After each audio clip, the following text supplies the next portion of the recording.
On va présenter par exemple un couple de personnes noires, un couple de personnes arabes et un couple de personnes blancs, et on va essayer de comparer la différence de traitement qu'ils vont subir à l'entrée de la boîte de nuit.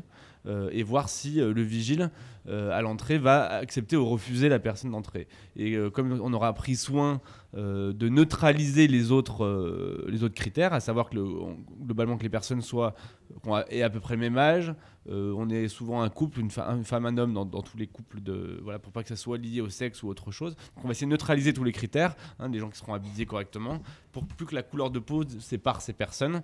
Et si on constate que le couple de noirs, le couple d'arabes n'arrive pas à rentrer dans la discothèque, et que le couple de blancs arrive à rentrer alors qu'ils ne sont pas habitués pour autant, ça veut dire qu'on aura une preuve de cette discrimination-là. Les tribunaux l'ont reconnu grâce à l'action des SOS, qui a été longue, on n'a pas gagné tout de suite. C'est en 97, si je ne me trompe pas, Samuel, les premiers testings, 95 même.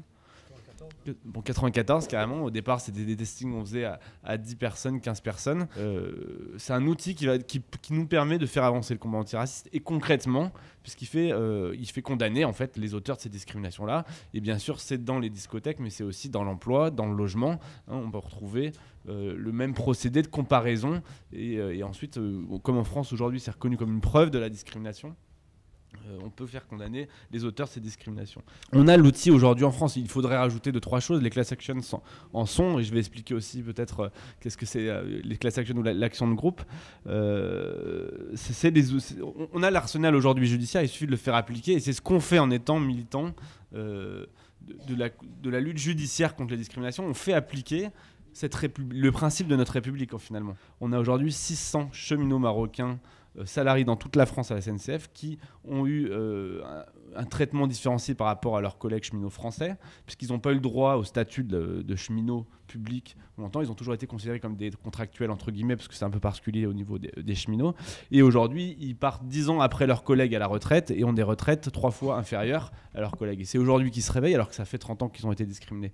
On a plus de 600 personnes qui vont faire une procédure individuelle, parce que c'est le principe du droit français, devant le Conseil de prud'homme pour essayer de faire revendiquer leurs droits. Ils vont devoir prouver cette discrimination à chaque fois, et comme chacun sait, c'est difficile de prouver une discrimination.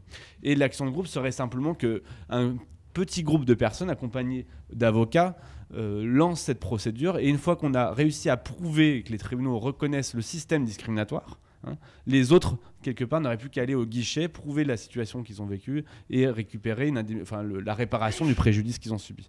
Et c'est pas la morale qui fera arrêter ces pratiques-là, mais c'est bien les condamnations pécuniaires. Donc l'action de groupe, ça permettrait ça. Et on n'a pas besoin de l'action de groupe pour faire ces actions judiciaires, mais ça sera en tout cas un plus au quotidien.